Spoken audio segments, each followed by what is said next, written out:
The views expressed on Science for the People are not necessarily the views of this station, its affiliates, sponsors, or advertisers. This week on Science for the People, we're zooming down to the molecular level and finding lessons that apply when we zoom back out and look at food chains and ecosystems. Welcome to Science for the People. I'm Rochelle Saunders. With me is Sean Carroll, an award-winning scientist, writer, educator, and film producer. He is Vice President for Science Education of the Howard Hughes Medical Institute and Professor of Molecular Biology and Genetics at the University of Wisconsin. He is the author of 5 books, including Remarkable Creatures, Epic Adventures in the Search for the Origin of Species, Endless Forms Most Beautiful, The New Science of Evo Devo and the Making of the Animal Kingdom, and his most recent, The Serengeti Rules, The Quest to Discover How Life Works and Why It Matters, which he's here to talk to us about today. Sean, welcome to Science for the People. Thanks for having me. So this book is about rules that govern living things at 2 very different scales. The scale we live at as humans, I've sort of been thinking of it as the ecological scale, I guess, and also at a molecular scale. Those are 2 scales I wouldn't expect would have a lot of crossover. No, I don't think biologists in general think about those 2 different scales in this, on the same day. But I was prompted to see whether or not we could bring those 2 scales together and even bring those 2 tribes of biologists together. And that's what I attempted to do in the book. Has this been done more widely in the scientific discourse, or is this something that you're kind of trying to do for the first time? I think I'm the first shot at it. The background of that is I'm a molecular biologist. I've worked all my life at the molecular scale, sort of inside animal bodies.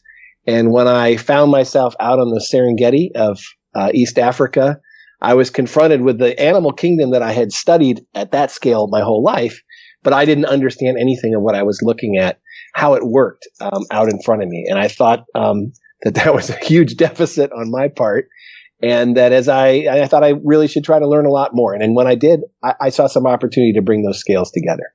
So how does a molecular biologist get to the Serengeti? What brought you there, sir? I think it was a long delayed from my childhood. I was interested in animals as a kid, as I think many biologists get started that way. And but I was led into sort of, I'll call it indoor research, by college time, and hadn't done much field work other than sometimes going out with colleagues who were doing some interesting things in various places.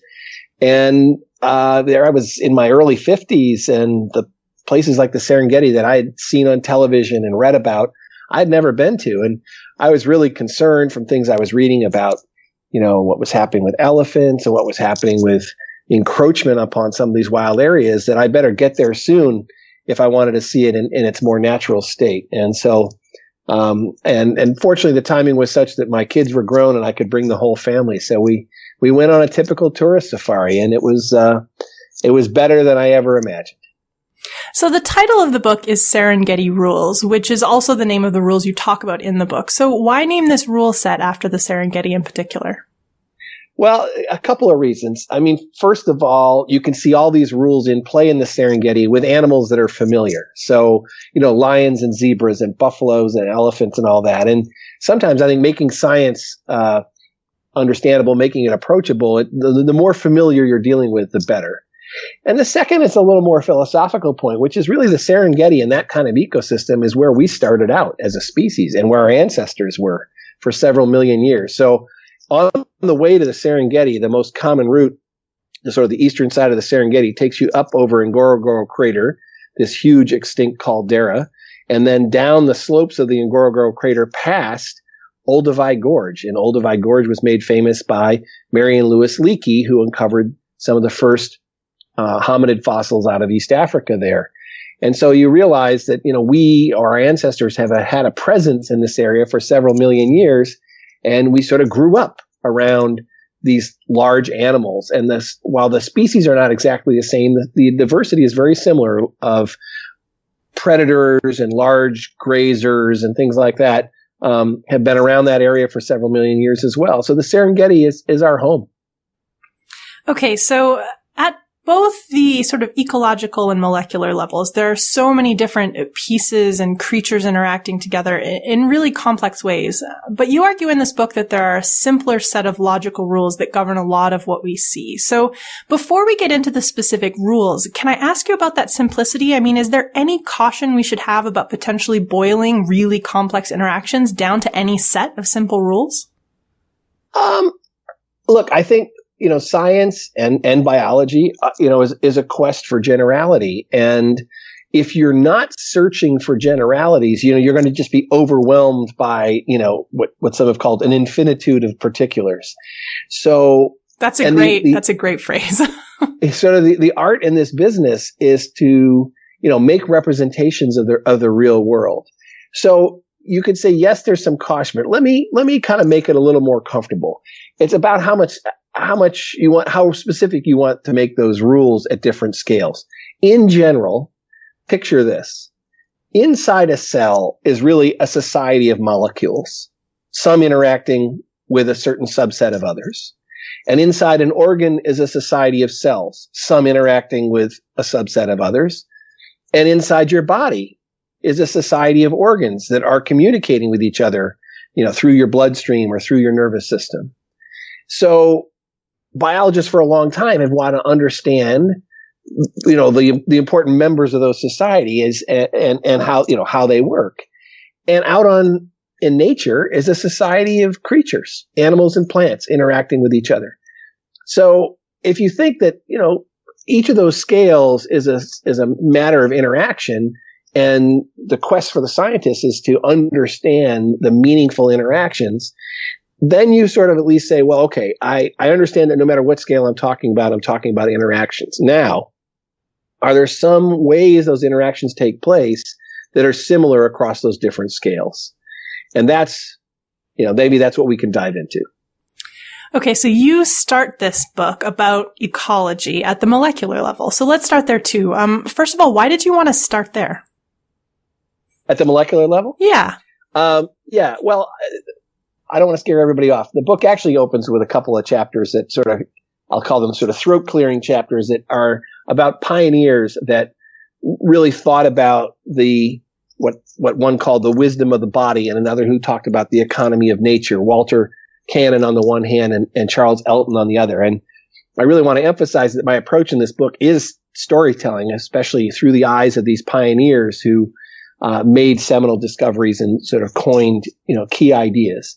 So I first just want to introduce the idea that people are thinking about sort of what makes the things in balance in the body and what makes things in balance in nature. And those were ideas kind of taking place almost at the same time in the 1920s, by entirely different people.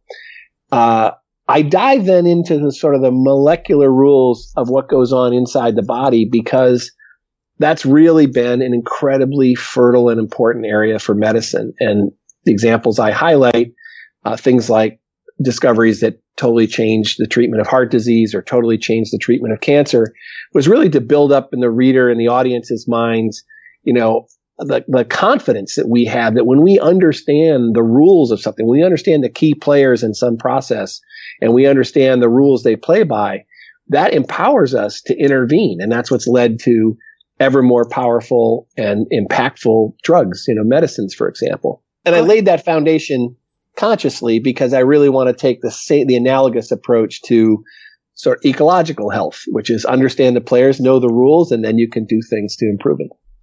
I do like the kind of extended analogy that you draw in the book between the health of the body and the health of an ecosystem. And the idea that problems that we see in the ecosystem can be thought of sometimes like diseases, and that we can treat them, which I think is an attitude that's good. It's not sort of hopeless, or there is something that we can do to improve things. Well, you're right. I mean, you're kind of exposing one of my major themes of the book. So let me address that for a second, and then maybe double back to some specifics. Really, one thing I was doing in this book was asking myself, as I researched the book, can we do anything about the ecological health of the planet? Is it too late, or is there time to change the road we're on? And I think if I'd come up with a negative conclusion, I wouldn't have written the book. I think there's enough gloom and doom out there.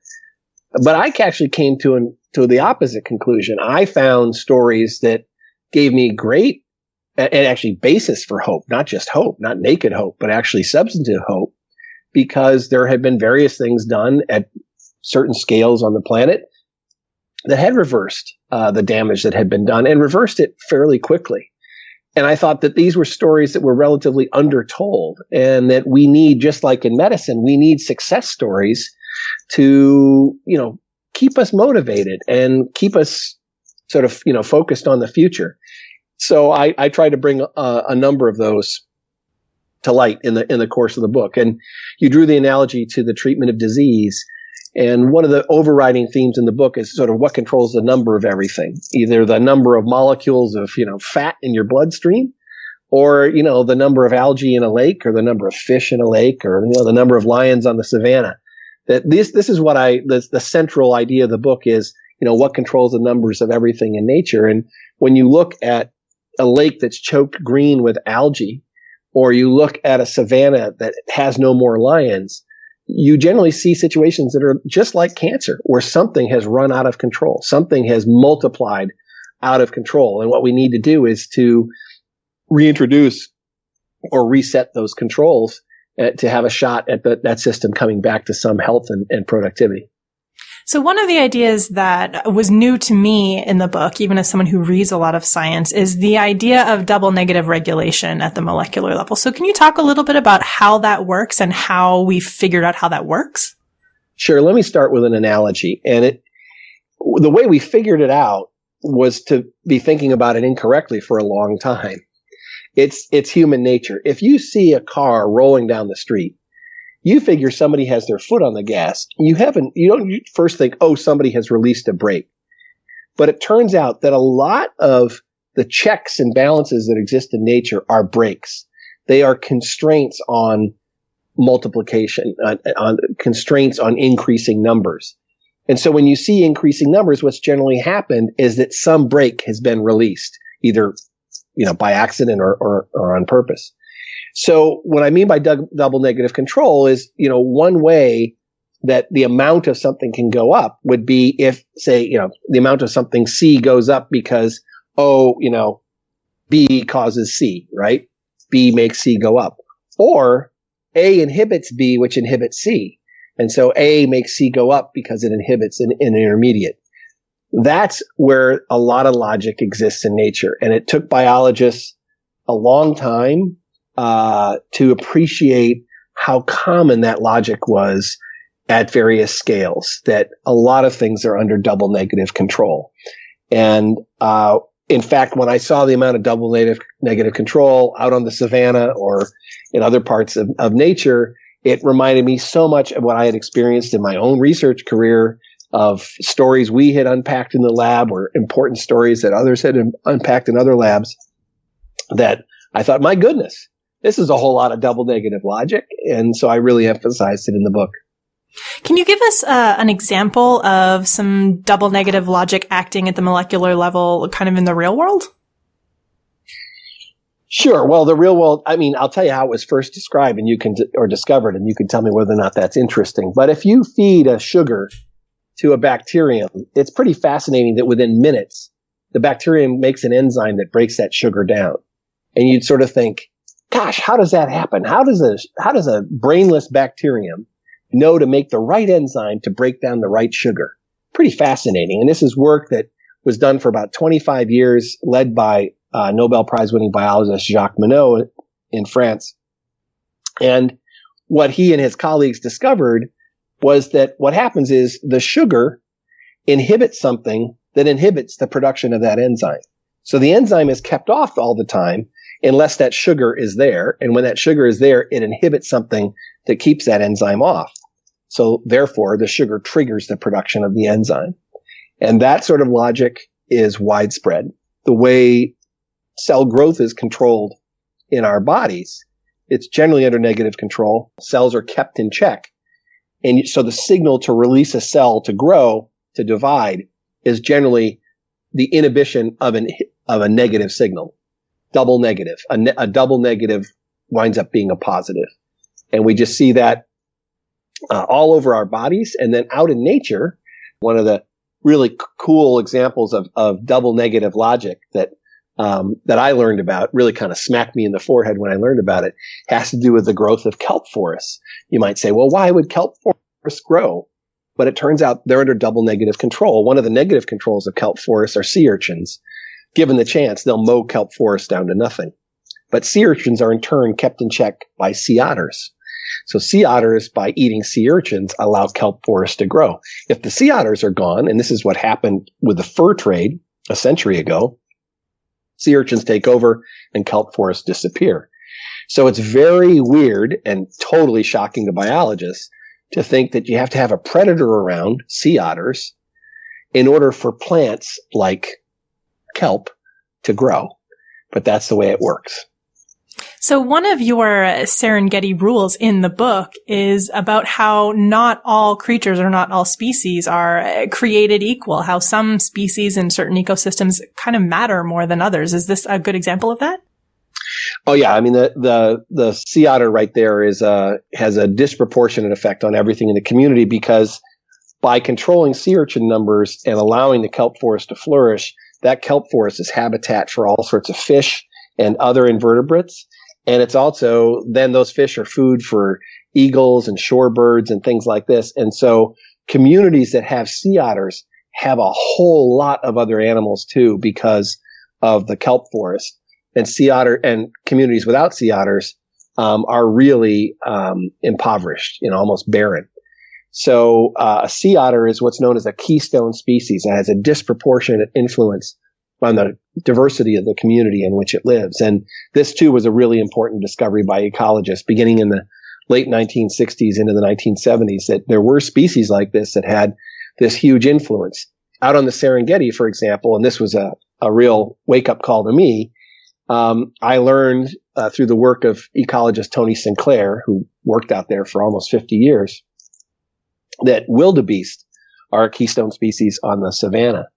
Now, I'm going to just bet that almost every listener to this, if you think of the Serengeti or you think of East Africa, if you've watched TV, in the first 90 seconds of any TV program, you saw a cat chase down a gazelle or an impala or whatever. And you think that the way the whole thing works is, this kind of, blood and claw sort of system out there. But it turns out that ecosystem, the African savanna and the Serengeti in particular, is groomed by a million wildebeest just humbly munching the grass. And that has dramatic effects on the landscape and on the habitat for all sorts of other animals. So the keystone can be something as, like a sea otter. It can be a wildebeest. It could be a honeybee by pollinating lots of flowers. So we need to know these species that have disproportionate influence on places, because when they're missing, those places are in rough shape. So with the wildebeest example, what happens when many or all of the wildebeest disappear from an environment like that? Yeah, well, that experiment was run by accident through a lot of the 20th century, because a virus was accidentally introduced onto the Serengeti through domesticated cattle, and it suppressed the wildebeest population dramatically, and that leads to a whole cascade of effects on places like the Serengeti. With very small numbers of wildebeest, the grass overgrows. And with more and taller grass, you have more and intense fires. And more and intense fires means you actually inhibit tree growth. And with fewer trees, you have less food for things like giraffes. You have less nesting area for birds. You have less cover for predators. And of course, with fewer wildebeest, you also have less food for predators that would prey on wildebeest. So we know that essentially that the numbers of wildebeest matters, because biologists have seen the Serengeti in two states: when wildebeest were relatively numerous after the removal of the virus, and when they were much less numerous before the removal of the virus. And that's how we know the wildebeest matter so much. So how common is this double negative form of regulation, both at the molecular level and that you've kind of seen examples of in the ecology? pretty widespread in food chains. So when you think about a food chain, the simplest food chain would have 3 levels. So that would have plants that are providing the primary source of food in a system, and they're using, sunshine and rainwater and the soil and all that to generate that food. Then there are animals that graze on those plants, and then there may be predators around that prey on those vegetarians. Well, anytime you have those sort of 3 levels of the food chain, you could have double negative control. You could have predators, by controlling the number of grazers, by controlling the vegetarians, actually influences the vegetation. And in many places where it's looked, that's in fact the case, that really the greenery could be eaten to nothing if the plant eaters were given free rein, but they're actually kept in check by predators. That can be as simple as birds controlling the number of insects that feed on a tree. And if you get rid of those birds, you can see really dramatic effects on the vegetation. It's kind of interesting because we usually think of a food pyramid or an ecological food chain as being driven from the bottom up on the availability of food, so that the predators will disappear because there's a shortage of food for them to eat. Not necessarily that the food chain can be damaged by those predators disappearing and wreaking havoc. Right. That was a huge surprise to ecologists. That you're right. Bottom up thinking was pervasive. And the idea that systems could be controlled from the top down by predators was a radical, revolutionary idea in the 1960s, but it started to gather some steam in the 70s and 80s. I would still say that decades later, it's not generally widely appreciated, but there's a whole school of ecologists, and I've now met a good number of them, that think this is one of the most important discoveries in ecology, particularly for the management of the planet, because humans have eradicated predators, disproportionately to other kinds of animals. We don't like predators like wolves and lions and bears and things like that. And in the sea, we like to eat big predators like cod and tuna and things like that. So we've had a really disproportionate effect over the last couple centuries on the abundance of predators all over the planet. And now that we know the key role of predators in so many systems, we're starting to understand what sort of chain reactions that has let loose. But it's also not just predators who can be this kind of keystone species. Your example of the Serengeti, that's a good example of a situation where the vegetarian is actually the keystone of that particular food chain. So it is interesting that the keystone is not always at the same level. It can be sort of at any level. True. I mean, a pollinator, right? Bees are keystones. Without them, the plant community can collapse, and that relationship is sort of a mutual relationship. It's not a predatory one at all. So it's just important to know, who's having the largest effects in a system. And it's also important to understand that sometimes some things aren't that important to the diversity of a system. And Bob Payne, the late ecologist who discovered and coined the idea of keystone species, also did the systematic experiments to remove a whole bunch of other species from the system he was studying. He discovered the role of keystones in Pacific tide pools. And in this case, it was a predatory starfish that had a disproportionate, a huge effect on the diversity of the tide pool. But he found that a lot of the other residents of the tide pool, if removed, really had essentially no effect on anything else. And so there's kind of two sides to this coin, which is understanding what has a really strong effect, but also realizing that some things don't have that large an effect on the rest of the system. And we have to have both types of knowledge are valuable, because we may be fretting sometimes about something that may disappear that just doesn't have, any kind of domino effect on the rest of the system. And I can see how in a world like we have, where sometimes we do have to prioritize what species to save and what to not. And that hurts me in my feeling places to say that, because, we want to be able to preserve all of the diversity. But it seems like in a lot of cases, we do need to prioritize certain species or certain types of animals or creatures over others. Yeah, no, that's a great point about prioritizing. Yes. But I think this is about combining science with management. And it's one of the things that I think I learned the most about in the course of researching and writing this book, and it's something that I want to, say the most about in all the coming years, which is how important it is to have both good science and good management. And what I mean by that is we might think, oh, every species is important. We have to manage every one of them. And if something is fading away, we're going to be really concerned, and we may spend a lot of time and money and energy trying to protect that. Well, that we may feel, and that may be, in some ways a noble sense. But because time, money, and energy are all limiting, we have to decide where to invest where to prioritize. And then the science comes in. The science may say, look, that's, if some particular plant is disappearing from a community, or maybe some, small rodent or whatever it might be, that may not be something we're going to invest a lot in restoring, because we're maybe keeping an eye on other, signals of the health of the system. Ideally, we try to keep systems intact. If we can manage places, both land and water, to be large enough that they can buffer themselves from changes that are taking place sort of from the outside in, that would be great. But a lot of places are not large enough to do that, and they're going to need some help. Or places have been, because we've fished, farmed, developed, hunted, whatever we might have done, over the last couple centuries, places are not, habitats are not as healthy and productive as they could be without a little bit of help. And that's that, as I said, that combination is science and management. Management might say, oh, don't touch anything here. But if we don't know from science whether here is intact, or we don't know from science that what's important and what's not, then that's kind of a blanket policy. It's not very scientifically informed. On the other hand, if we do know something from science, but we don't put the management, principles to work, and we don't manage places well, then of course, things are going to unravel. And, all through the sort of success stories I know about are a combination of those two.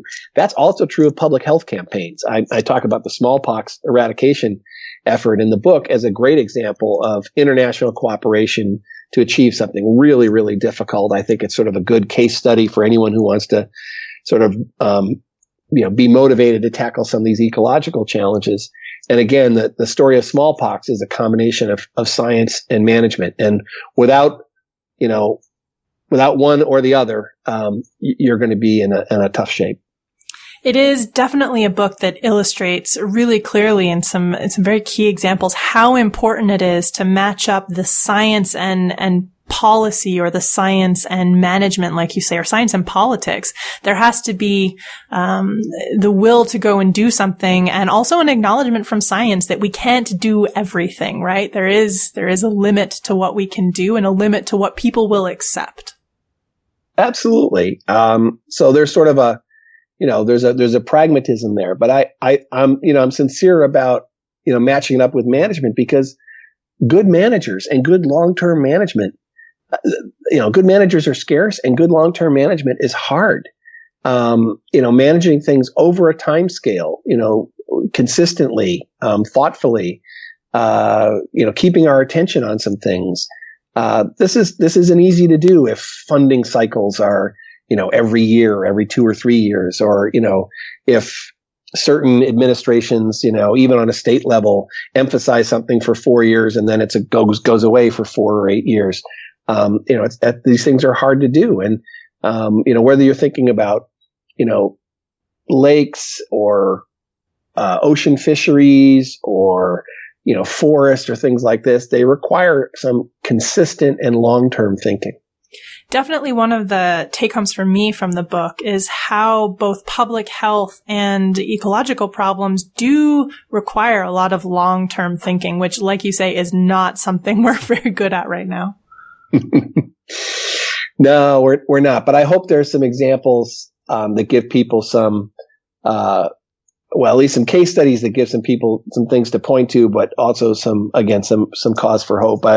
In the book, I talk about Gorongosa National Park in Mozambique, which was really given up for dead after a protracted civil war that annihilated most of its wildlife. It was a gem. It was had great concentrations of African big game, elephant, buffalo, hippo, etc., lions. And in a 20-year civil war that racked Mozambique, all of them were lost. 14,000 buffalo, were reduced to 50, and 3,000 elephant down to maybe 100. This sort of thing. And that's really the way it would have remained were it not for an American philanthropist named Greg Carr, who, after being in a telecommunications business in the 1990s, was looking for something to focus his business expertise, his interest in human development, and his interest in conservation. And he learned about Mozambique, and he learned about Gorongosa in particular. And in 2004, launched a joint project with the Mozambican government to restore Gorongosa. And people told him he was crazy. They said, there's nothing here. There's nothing to be saved. There's nothing to restore. It's a lost cause. A lost cause, a hopeless cause. And, to put that in numerical terms, if you took all the animals, all the large animals that were in Gorongosa, antelope, buffalo, elephants, hippos, etc., added them all up in the year, say, 2000, after this horrible civil war, there were fewer than 1,000 large animals left in Gorongosa from the tens and tens of thousands that were there before. And I was there last year when the scientists reported the annual census, and they're back to 71,000 large animals. Wow. In 11 years. And so, a place given up for dead, in a country with one of the lowest per capita incomes, on the planet. And yet, because the habitat was still there, nature is incredibly resilient. And that's one of the Serengeti rules. We saw it in the Serengeti in the 20th century when, after that virus disappeared, populations of wildebeest and buffalo came roaring back. We've seen it with the protection of endangered species like sea otters and bald eagles and things like that, where they've come roaring back from very small numbers. And Gorongosa is roaring back. And on for a human scale, a pretty short time scale. But if Greg was on air with us today, one thing he would say is what's so important is, and they just signed a 25-year extension of that long-term management arrangement between Carr's Foundation and the Mozambican government, is that this is a multi-decade effort, and so there's a long way to go. There's many things to pay attention to. They're off to a good start. But that long-term view is really something that we have to have. If you said in 1970, I think Nixon declared a war on cancer. Well, I don't know what everybody's expectations were, but have we learned a lot about cancer in the subsequent 46 years? Oh, yes. Immense. But the first really specific, tailored drugs, real cancer-specific killers, didn't come about till about the year 2000, 30 years after the declaration of the war on cancer. So glad they did. And that first drug, I actually describe its discovery and its sort of the history behind it in the book. But it's now given rise to dozens of other really promising cancer drugs. And think about that. Think about how little discussion there is in our society of things that might take 30 or 40 years to do. Now, one thing, of course, that everyone's talking about is trying to halt the progression of climate change. And it means doing some things today that won't show up in the box score for decades, or not doing something today that will show up in the coming decades. We have difficulties with these kinds of investments and these kinds of decisions that, where the payoff is, either the penalty or the payoff is decades away. But nonetheless, if we look through history, we've been rewarded for making those kinds of investments. Stay tuned for more Science for the People after these messages. Science for the People is a weekly radio show and podcast that explores everyday life from a scientific perspective. We are a member of the Skeptic Network, a collection of blogs, podcasts, and video content focusing on science and critical thinking. To find out where Science for the People airs near you, or to listen to past episodes, check out our website at scienceforthepeople.ca. You'll also find links to support us at Patreon, to connect with us on Facebook and Twitter, and to subscribe to the podcast in iTunes. And now, back to the show. This is Science for the People. I'm Rochelle Saunders. So with a case like Gorongosa, I mean, people hear that it went from only 1,000 animals in that national park to tens of thousands. It went down to 1,000 and then it's been able to come back up again. Like, how does that happen? That seems like a Herculean effort of the likes that many people just can't imagine. Like, how do you bring in tens of thousands of animals, or is that where you start? Well, that's where Greg did start, and that's what he thought he was going to have to do. He brought in a couple hundred buffalo from Kruger National Park in South Africa, but that is a huge undertaking, like bringing in 200 animals the size of buffalo. And still wild. Yes, very expensive, very stressful on those animals. And think, you're trying to build back thousands and thousands of animals. But what turned out was the remaining animals that were there, if you protected them from poaching, from that excess mortality, all the habitat was there. It was, it's an all-you-could-eat buffet. The place was virtually emptied out. So populations, particularly the vegetarians, have come roaring back, and some are doubling about every 4 years. And so most of those numbers have come from the reproduction of animals that were there. And they're young. In other words, just explosive exponential growth as the place refills, back towards the kind of populations that were there before. He brought back a handful of elephants, a handful of hippos, but really not enough to sort of make a dent. Those populations have largely rebounded from the remnant populations that were there. And in some cases, because there are areas around Gorongosa where animals can migrate in from, some has also been immigration in from outlying areas. And that helps also to kind of mix up the gene pool so that populations aren't too inbred.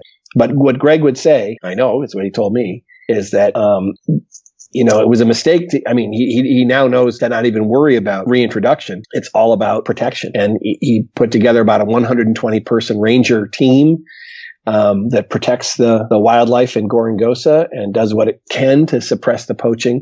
And that is the major factor, the major catalyst to the rebound of animal populations. So the other key one here was also that the habitat was still intact. There was still food available and land for these creatures to come back to once their population started to rebound. It was really what allowed, in addition with protecting them, what allowed for the populations to rebound. But that also required some management on the human side, because there are also people living in this area that would love to have that land.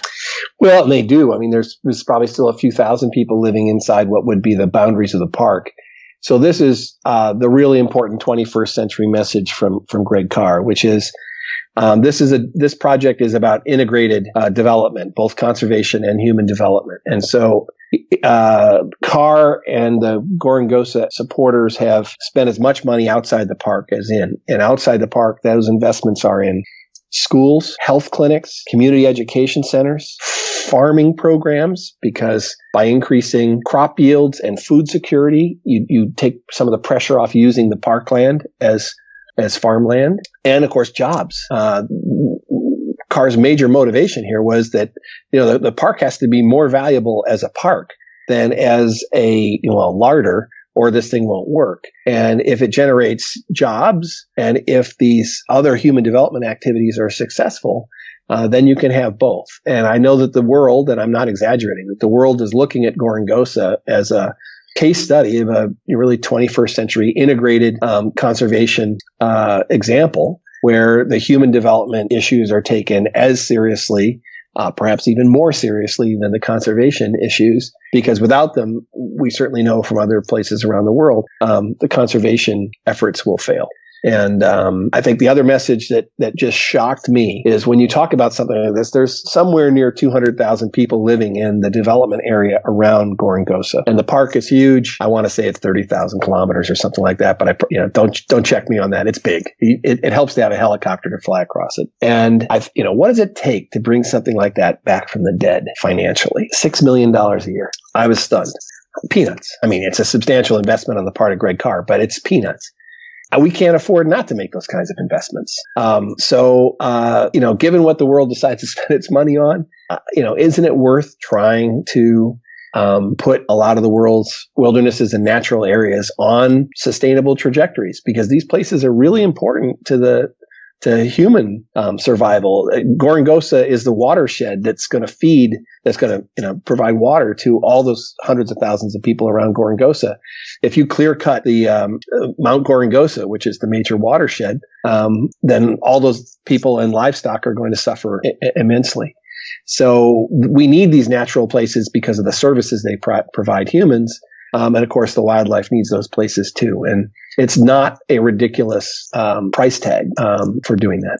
I think for me, what the most resonant part of Gorongosa is that conservation efforts are so often framed against development. So it's an or situation. We have to conserve rather than develop. But Gorongosa is really a case study in doing both simultaneously and making sure that there is room for both and that both are advancing, because really one can't survive without the other. It is connected. So the framework of pick conservation or pick human development, it may be a false dichotomy that we cling too hard to. Yeah, I think that's, you've hit it on the head. And when you see that it can work, it's hard work. You're having to deal with all the human institutions and, all of, humanity's concerns, health, education, economic prosperity, right? I mean, these are hard things to secure in a city, let alone, around a large wilderness. But I think there are places on the planet where this is doable. And maybe that's the other thing I sort of concluded in the course of researching this book is that, look, some places are not going to do well. I foresee a very patchy world in the future where some wildernesses are going to be obliterated and at the great expense of the people around that. If you just even take something like the coastal oceans, those are so important for human, for supporting, human civilization. But if we don't take good care of them, they're going to be worthless to a lot of countries. Well, that's going to have devastating effects on certain countries and certain populations. So I think that in places where there's time to do this work, where infrastructure might be built, where organizations can be strengthened, you can make this kind of progress. In other places, I think we're going to see, unraveling and deterioration and perhaps, chaos, when natural areas vital to the support of human populations disappear. In an ever-growing population, these could be catastrophic. Can you talk us through the Lake Mendota case study as well? Because I think that's also a really good example for people to hear about an example of conservation efforts that combines this kind of thinking that's somewhere in North America, that's somewhere in a place that a lot of our listeners will feel is very familiar to them, that's right next door. Sure. This is I appreciate you picking out that example. I mean, freshwater lakes or bodies of water, you can even be thinking of a small pond, are near where a lot of us live. And we've gotten used to seeing them, kind of green, you don't really want to step in them. You may not fish in them. There may not be any fish in there. You certainly wouldn't drink out of them. But that's not the way they need be. And the story of Lake Mendota it's a very large lake, in Madison, Wisconsin, where, funny enough, I've been based for almost 30 years. And in 1987, based on some pioneering research done on smaller lakes up in northern Wisconsin, an attempt was made to try to improve water quality in the lake by flipping sort of the food chain that was in the lake. Now, you got to kind of draw a picture here from the bottom up. The food chain in these lakes, freshwater lakes, often consists of algae, and above the algae are small grazers, which are crustacea, invisible to the naked eye, but they're there in the lake. And then above them might be small fish that actually feed on those grazing crustacea. And above them would be larger fish, predatory fish, things like walleye and bass and things like that. So the food chains often have about four levels in them in these lakes.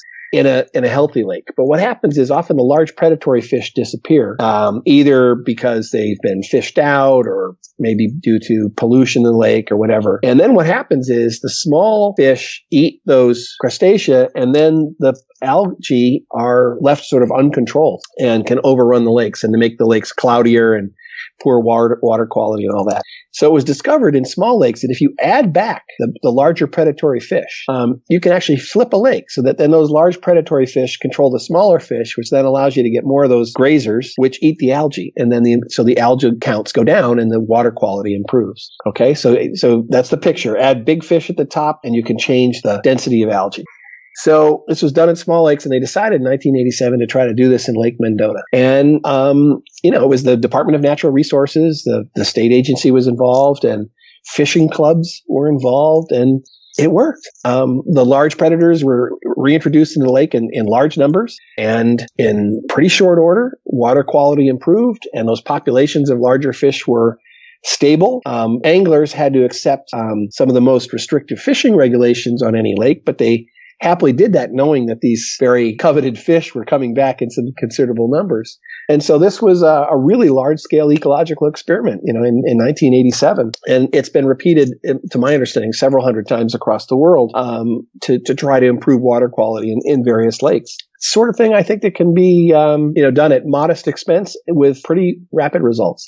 So has this experiment at Lake Mendota had some staying power? I mean, you mentioned that it was done in the 80s. Is this something that they regularly have to put more of these predator fish into the lake in order to sustain this change? Or is it something that once you make that initial investment of fish, that it kind of becomes self-sustaining? In the Mendota case, they were stocking the fish for a few years, and the intention was to do it for a longer period of time, but there was some management change or some funding change. And also they were taking a lot of fish from the state's fish hatcheries, and there were other parts of the state that wanted those fish. So, and Wisconsinites take their fish very seriously. So, but nonetheless, it's not been redone. So I think there's been some long-term gains. And I think in other cases across the world, there have been stable long-term gains, and probably maintaining those gains requires two things. First, that you don't fish out the large fish, so some restriction on what fishermen can take. And secondly, the inputs into the lake. The problem with lots of lakes is they get agricultural runoff. And the phosphate in agricultural fertilizers is rocket fuel for algae. It's a major stimulant to algae growth. And so if the inputs into the lake are really pumping up the algae population, the algae can just overwhelm any of the top-down control that's there. And so you look in places like Lake Erie in the Midwest, there have been algal blooms in Lake Erie that are 100 miles long, certain summers. One so large in 2014 that it cut off the water supply to Toledo, Ohio, a city of 500,000 people. So we do have problems with these algal blooms all across the world in lakes of all sorts of sizes. And generally, it's a combination of too much bottom-up input from agricultural runoff and too little top-down control. So for these lakes to get flipped into a more healthy, stable situation, we got to make sure we don't take out too much of the top-down control in the form of fishing, and then we don't pump in too much fuel to the algae. So this maps on pretty well with our Gorongosa case study as well. It's important to both protect what's there and not, predate them all, but also to make sure that the habitat is in a good enough condition that the species there are allowed to grow and continue to exist and to continue to multiply. And reach some sort of stable, equilibrium might be too strong a word, but some relatively stable numbers over time. And, that's what's ideal. When I think about things like the lakes, so many people, they want to swim in lakes, they want to boat in lakes, they want to fish in lakes, they want lakefront property, et cetera. It seems like it shouldn't be that complicated a political issue to have healthy lakes that are, more productive. And a lot of our lakes just aren't anywhere near as productive as they could be. And, that's the sort of thing that I think we have a fair amount of control over. Obviously, the bigger the lake and the more borders it has, the more cooperation it takes. But this is something that I think we could see, dramatically improve over the decades. In Lake Mendota, you mentioned that the fishermen there were willing to have some pretty strict restrictions placed on how much they could fish the lake. Are those restrictions still in place, or have they been lifted? I'm not 100% sure. I'm pretty sure some restrictions are still in place, because you do have to be careful about the most coveted fish being fished out. If there's just too many people fishing and too few fish, you're going to hit that point. So I think there are still restrictions. whether those restrictions are even sufficient to maintain populations, it also requires population monitoring. You could set something up, but if you don't, take census of fish every now and then, how do you know where they're at? And of course, there's year-to-year fluctuations because of, climate and, how big was the mosquito brood in a given year, or goodness knows every other sort of variable. So this also requires monitoring. And that's that part of long-term commitment, is that, great if you do this intervention, but, you got to keep an eye on things and use some scientific methodology to keep an eye on things. We generally are keeping an eye on things like commercial fisheries in the oceans. That, there are agencies both in the U.S. and Canada that monitor this carefully. They monitor the haul that's taken in any given year of different sorts of, important commercial fish. And I think of about 48 to 50 at my last reading of commercial fish that have been declared depleted at any given time. About half of those have been built back by management. One of the great things about the ocean is if you don't go too far with these fish, it's a big interconnected habitat, and fish are incredibly productive, reproductively, fertile. They make a lot of babies. And so, you have the possibility for pretty rapid rebounds of fish populations if they're given some time, some hands-off time. It's a lot harder, with things like elephants that, take a long time to reproduce and require a lot of land and, move around a lot. Those are harder populations to rebuild than, a given game fish, for example. This is probably going to sound like the most cynical question ever, but I'm going to ask it because I'm curious. Is there any concern that by knowing that nature is so resilient, by, for example, knowing that Lake Mendota can be brought back once it gets into such a bad state, or that a place like Gorongosa can be brought back after it gets to really a lost cause state, that people might be a little less willing to, or a little more willing to kind of let things get really bad? The sort of like, oh, it'll be fine. We can always bring it back. It only cost us $6 million a year. It's fine. Like, the cynic in me, there's a little cynic on my shoulder that's worried about shouting this too loud, because it does create a lot of hope, but it also is like, okay, well then this is a resource we can just farm to near extinction and just bring it back. Yeah. I think it's reasonable. I don't think it's widely appreciated that there is hope for some of these places. And I think everyone understands that, a little careful management is probably going to be less expensive and less painful than, a hard intervention. I think commercial fishermen have learned, repeatedly what happens when, cod or lobster or tuna or whatever are fished to exhaustion. The whole fishery can collapse, and, thousands and thousands of people can lose their jobs, permanently. So I think that we've learned enough over the decades of, in economically important areas, that we don't want things to get to that lower level, where it's going to require a long recovery period and a fair amount of management. And we also don't know that every place can be brought back. The fact that some places have been brought back doesn't mean that there are not places that are beyond the point of no return. Obviously, when some things are gone, some species are gone, if you don't reintroduce them, or if they're not around anywhere anymore, you can't bring them back. And we also don't know whether some sort of state changes can happen in habitats where, in fact, reintroducing things might not reverse what was there before. It wasn't known, for example, I'll give you an example out of Yellowstone National Park in the U.S., that the reintroduction of wolves there has had dramatic effects on elk populations, which in turn have had dramatic effects on vegetation like aspen and willow and cottonwood. But wolves were gone for 70 years out of Yellowstone, and certain things happen in Yellowstone that are not reversible by putting them back. Some of the stream erosion and changes in sort of how the water flows through Yellowstone, you don't get that back by just putting wolves back in and having some of the vegetation regrow. So we don't know, when something has been in a certain state for a certain length of time, we can't be certain that we can flip it back to another state. So it's hope, but we should be cautiously hopeful. We should be cautiously hopeful. We should keep trying, and we should learn, for example, from experience, what conditions do we need that make a place flippable, and what conditions mean a place may be terminal. At the moment, the number of places in decay versus the number of places that have been restored. They just massively outnumber the success stories. So, we should be cautious. That there's a lot of places under intense pressure in various parts of the world. And I think that there's a huge gap in public knowledge of what it means to lose those places in terms of effects on humans. Part of that is that some of those effects are there remote at a distance. I'll give you an example in East Africa. In the highlands of Kenya, there's a forest which is part of the watershed for the Mara River. And the Mara River, I don't know how many countries it winds up touching, but it's a really important water source both for Kenyans and Tanzanians, but also for the migration across the Serengeti, et cetera.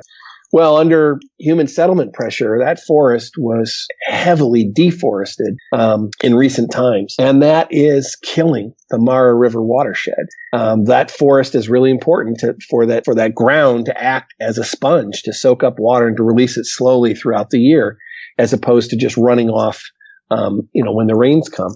And, people are going to feel the effects of a Mara River, the degradation of the Mara River, hundreds and hundreds and hundreds and hundreds of miles away, on their ability to get water for their families and for their animals and things like this. And so, there's just a lot to be done to prevent sort of short-term catastrophes. And I assume with something like the Mara River, it's even further complicated by the fact that it does touch so many different countries. So it's not just one country like Mozambique that you can go into and start work. There's a lot of negotiation and diplomacy and communication that has to happen between all of those different stakeholders, which I assume makes the process even more difficult. It is more difficult. It's that combination of science and management. And if you've got a lot of parties involved in the management that might have conflicting interests, it's tricky. I would give Canada and the U.S. relatively decent marks for the management of its ocean fisheries. Certainly over recent decades, there are some bad stories in the past, but I think there's a fair lot of good stories there. But the Mediterranean, 26, 28 countries fish the Mediterranean. It's in deep, deep, deep trouble. So, there's been many emergency meetings about the Mediterranean fisheries, but it's been very hard to wrangle all of the interested countries and to balance sort of small scale fishing of some countries and, individual villages against, commercial fisheries and things like that. So, very, very tough. But while the humans are all talking, the fish are disappearing, and some will never come back. It's a really good reminder that with all of the science and all of the talent and skill sets within science, there are other skill sets we need to take what we've learned from that science and make positive changes in the world. And there's a lot of skill sets that a lot of scientists don't have, that we need politicians and we need managers and we need bureaucracy to get us through those processes. Sure. You need leadership, and you need people who understand how human organizations work. Of course, also what makes humans tick. And no, science doesn't have all the answers. That's why I would combine it. It's science plus management, and you don't necessarily get that in the same body. It takes groups of people working together with different expertise, for sure. Anytime you see success, that is almost, invariably going to be due to a team, perhaps a very large team of people with, complementary and overlapping skills. Science can't save the world on its own, people. Amen. Sean, thanks so much for joining me today. It's a really great book, really interesting. Thanks. I hope your listeners enjoy some of the stories there, and I've enjoyed chatting. Thanks. If you want to learn more about Sean Carroll, his book, or his work, you can find links to get you started in the show notes for this episode, which you can find on our website, scienceforthepeople.ca. Science for the People is produced by Rochelle Saunders and edited by Ryan Bromsgrove. Helen Quivalon is our publishing liaison. We get research help from Josh Witten and consulting support from Desiree Schell. Our frequently seen guest hosts are Marion Kilgour, Anika Hazra, and Jessica Yaros. Our theme song is called Binary Consequence, and it was written and recorded by Fractal Pattern. Science for the People is entirely listener-supported. You can find us on Patreon, where you can support us with monthly donations in any amount, or you can send us a one-time donation in any amount via the donate page of our website. Science for the People is created in partnership with the Skepchick Network. a collection of blogs, podcasts, and video content focusing on the intersection of science, popular culture, politics, and social justice. You can find out more about Skepchick at skepchick.org. The show is hosted by science news writer Bethany Brookshire and me, Rochelle Saunders.